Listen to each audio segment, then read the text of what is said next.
What's up, everybody? I'm your host, Edge, and welcome to a new comic reader reviews a comic. It's this new thing that I figured I'd try out because I'm honestly not posting a lot on this channel. And honestly, the reason for that is for a lot of reasons, but the biggest reason is that it's hard for me to find something that I'm passionate enough to talk about, that I want to not only record, but also edit for hours of video and then put it out and be confident that it's something at least of nominal quality that at least whoever watches it will appreciate. But I have recently started reading more comics, and I am in love with comics as an art form and a way to tell stories. And I'm especially a huge Superman fan, so I've been buying a lot of Superman comics for my collection, and I figured I would cover one that really surprised me today, and that is Superman Smashes the Klan. Now, this book, when I initially heard of it, I never would have thought it would have made my top 10 Superman list, right? I thought maybe it would be, oh, hey, this is a cool, fun Superman story, mainly because it was released under DC's young adult line. Don't let that fool you. This is great for all ages.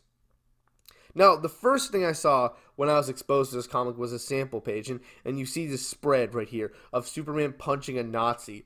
And what more could you ask for, right? It kind of reminded me in a way of when, the first Captain America cover, where Cap is just decking Hitler, right? You love to see it. You love to see it. But the art. Oh my gosh, I don't know about you, but this art is so stunningly stylistic that it instantly made me want to buy this comic. Not just in digital, but made me want to buy this in physical. And I later found out it was done by this Japanese artist duo whose name I'm not going to try to pronounce because I will butcher it, but you'll see right here on the screen. They did some work for the Avatar comics, and someone told me they did some work for the Gwenpool comics, which you'll be seeing an example of on the screen, if that is true. But the Avatar comics, I've read some of the promise, and I plan to read through the Avatar comics eventually, but the art style that they do for those comics is so perfect because it reminds you of the cartoon.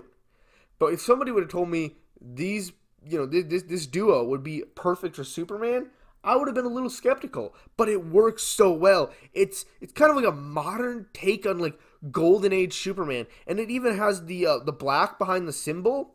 It kind of reminds you of the Fleischer cartoons, right? Which is actually fitting because, of the time period this takes place in the 40s. And Superman has more of his classic power set, having to rely on things like super speed and leaping to get around rather than flying, and various other powers that he doesn't have.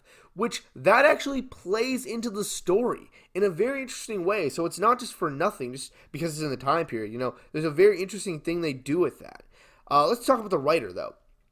Gene Yang. He's worked on stuff that I've read, like Brand New Superman. I've read the first couple issues of that. It's about Tokyo trying to make their own Justice League, and they imbue this boy with the powers of Superman.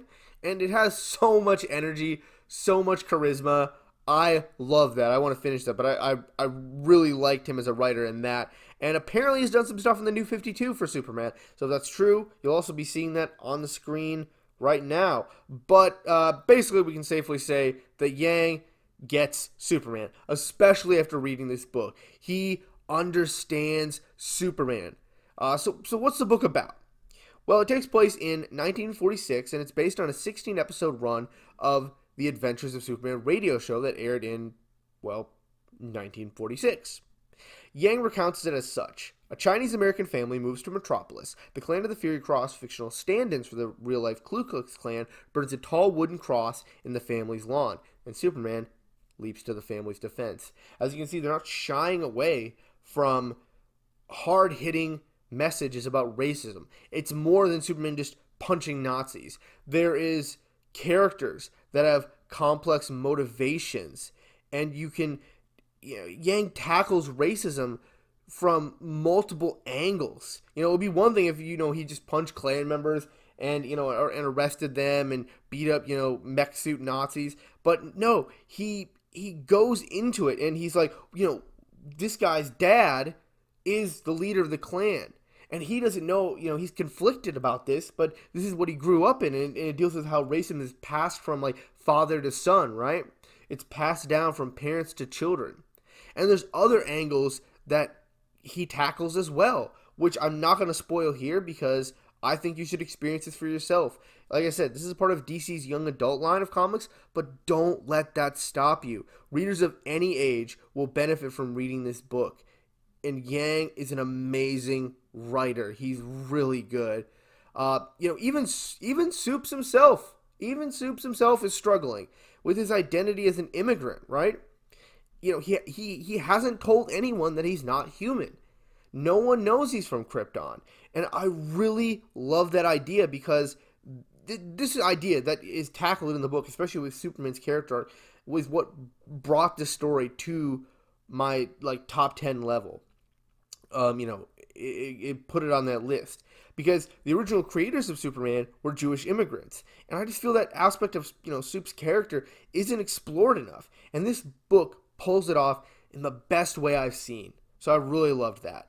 Upon reading the Superman and Me essay that's at the end of each issue, so there's 3 issues, and at the end of each issue, there's an essay by Yang called Superman and Me. And it's just clear that he was the best person to write this book. He has a connection to the source material, and he grasps the history behind the issue so well. I encourage you to read the essay. It'll not only add to your appreciation of the book, but it will at times give important historical context. I know when there's supplemental material at the end of comics or in the middle of comics and stuff, it can be just so easy just to skip past them. Don't skip past it. It's not that long, and I assure you, it'll increase your enjoyment of the book. DC's Black Label and Young Adult line are really cranking out some great stuff. I like the mainline comics, starting with, Batman number 90. I have added, Batman to my pull list because Jorge Jimenez is amazing, and also the writer, whose name I forgot, is really good too. So I added that to my, I'm also catching up on some stuff that I missed since I'm a new comic reader. A lot of the Superman Rebirth stuff I really love. But man, the creativity that is cranking out of DC Black Label in the young adult line is really great. And as a new comic book reader, I'm going to be keeping my eyes on both these lines. And I think you should too. There's, a Cassandra Cain book, Shadow of the Batgirl. There's a new Oracle book that's being released. All these look really, really good. But this is, this book, Superman Smashes a Klan, I think it's going to go down as one of the classic Superman stories. When people make lists, top 10 Superman stories you should read, in those clickbaity articles, I think this is going to make those lists, and rightly so. It's got a great art, it's got a great story, a great message. It's great for all ages, and, it's based on important, not only Superman history, but important history in general.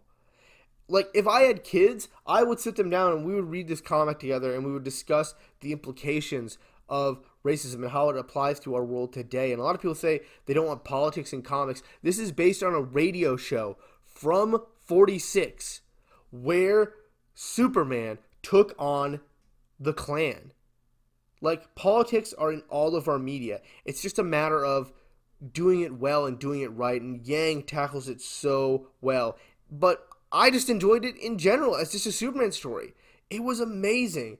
And I just encourage everyone to pick this up at the local comic book store. The 3 issues are out. I think at the recording of this video, the trade is not out yet, but it's going to be out soon.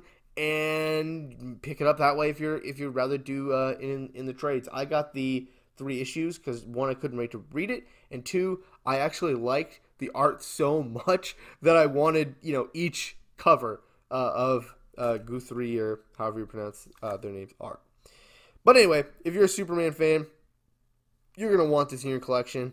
I'm going to give Superman Smashes a Klan an A+.